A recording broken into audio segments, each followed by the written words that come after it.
দিনটা ছিল 17 এপ্রিল। ঘরে বসেছিলাম, একটু গরমের মধ্যে হাওয়া খাচ্ছিলাম। তো আমাকে আমার বন্ধু ফোন করে বলে যে, "তুই শীতলা মন্দির মাঠ যাবি না?" আমি বললাম, "কেন, কী হয়েছে?" বললো, "এত বড় শ্রীরামের মিছিল বেরিয়েছে, র্যালি বেরিয়েছে, চল দেখে আসবি চল।" আমি তো প্রথমে বিশ্বাসই করিনি।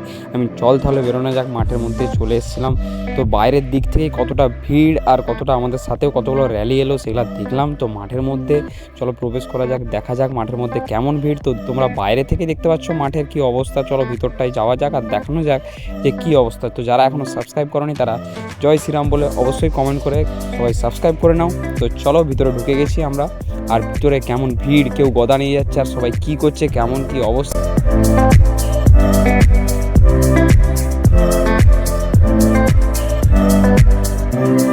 সেখানে মাঠের মধ্যে ঢুকেই দেখি সব বাইক নিয়ে ঘোরাঘুরি করছে আর বড় বড় বিশাল বড় বড় পতাকা নিয়ে শ্রীরামের সবাই মানে এই দিক থেকে ওই দিক রাউন্ড মেরে যাচ্ছে। তো আরেকটা সামনের দিকে তো বিরাট সবাই নাচ করছে, চলো সেখানটায় যাওয়া যাক। তো দেখতেই পাচ্ছ বড় বড় ট্রাক্টর আছে আর গাড়ির কী শব্দ।